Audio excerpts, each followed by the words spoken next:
Assalamualaikum warahmatullahi wabarakatuh.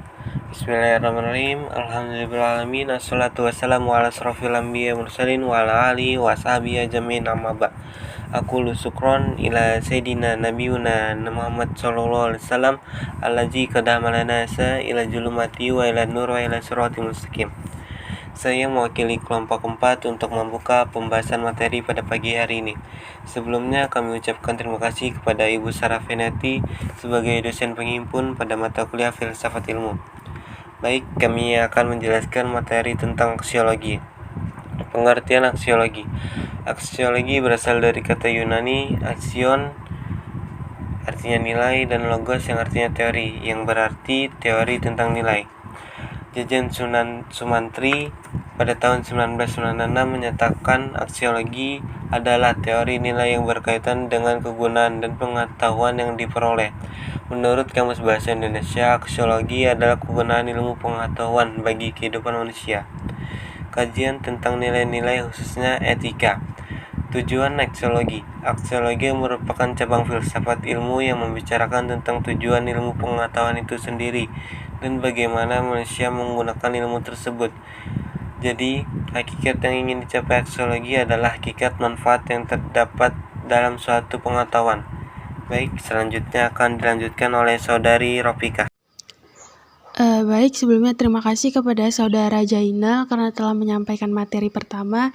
Di sini saya akan melanjutkan penyampaian materi berikutnya, yaitu bahwasanya aksiologi juga disebut sebagai teori tentang nilai yang menaruh perhatian baik dan buruk, benar dan salah, serta tata cara dan tujuannya. Aksiologi juga mencoba merumuskan suatu teori yang konsisten untuk perilaku etis. Nah, dari definisi-definisi aksiologi di atas, terlihat jelas bahwa permasalahan utama adalah mengenai nilai.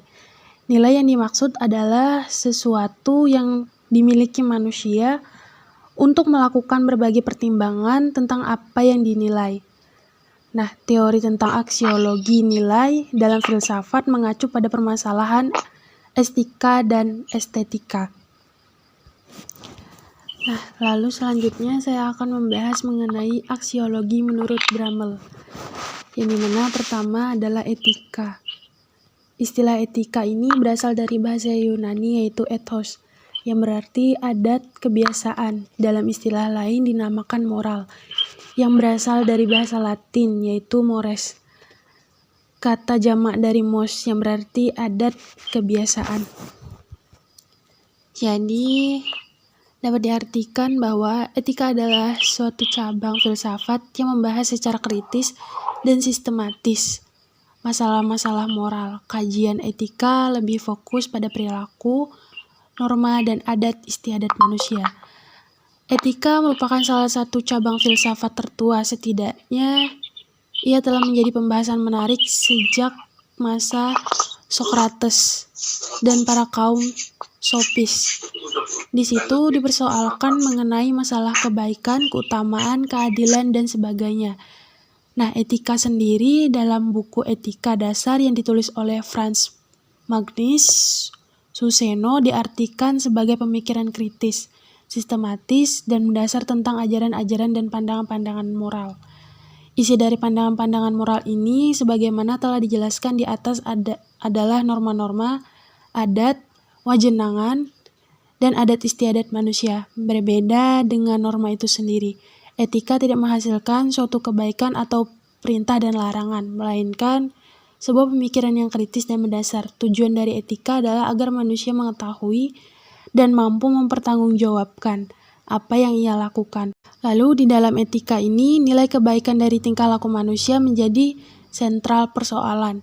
Maksudnya adalah tingkah laku yang penuh dengan tanggung jawab, baik tanggung jawab terhadap diri sendiri, masyarakat, alam, maupun terhadap Tuhan sebagai sang pencipta.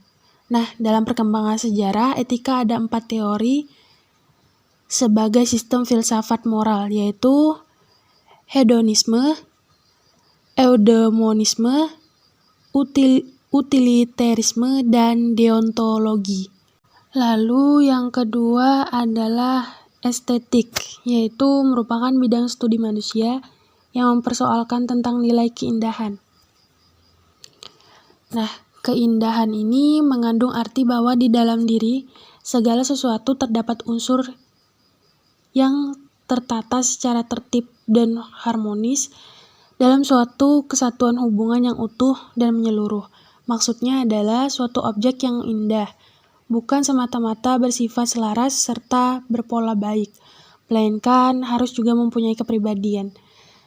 Sebenarnya, keindahan bukanlah merupakan suatu kualitas objek, melainkan suatu yang senantiasa bersangkutan dan perasaan. Misalnya, kita bangun di pagi hari. Nah, matahari memancarkan sinarnya, kita merasa sehat dan secara umum kita merasakan kenikmatan. Meskipun sesungguhnya pagi itu tidak indah, akan tetapi kita mengalaminya dengan perasaan nikmat. Nah, dalam hal ini, orang cenderung mengalihkan perasaan tadi menjadi sifat objek itu. Artinya, memang keindahan sebagai sifat objek yang kita serap, padahal sebenarnya tetap merupakan perasaan. Lalu yang ketiga adalah sosial politik, yaitu kehidupan sosial politik yang akan melahirkan filsafat sosiopolitik. Nah, kehidupan sosial politik ini merupakan sesuatu yang melahirkan filsafat sosial dan kajian pokoknya, yaitu manusia sendiri. Manusia sebagai makhluk sosial saling berinteraksi dengan orang lain berdasarkan susunan kodrat. Manusia tidak hanya sekedar makhluk jasmania, tetapi juga makhluk rohani dan makhluk sosial yang memiliki daya cipta, rasa, dan karsa. Dari kegiatan tersebut merupakan kegiatan khas manusia yang didasarkan pada kemampuan rohani manusia. Aktivitas yang dilakukan manusia tersebut berlangsung atau dasar perasaan, pemikiran, pertimbangan, pengambilan keputusan, dan selanjutnya adanya kehendak untuk melakukannya. Mungkin cukup sekian penjelasan dari saya. Untuk penjelasan selanjutnya akan disampaikan oleh rekan saya. Terima kasih. Baiklah, saya akan melanjutkan pemaparan materi yang berikutnya.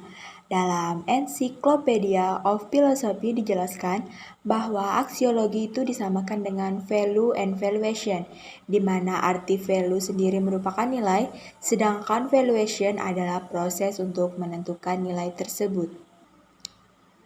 Ada 3 bentuk value and valuation.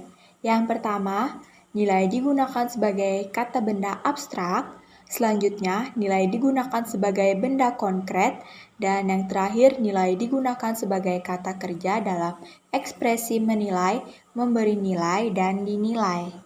Nilai yang dimaksud yang pertama, nilai objektif. Nilai itu objektif karena adanya pandangan filsafat tentang objektivisme.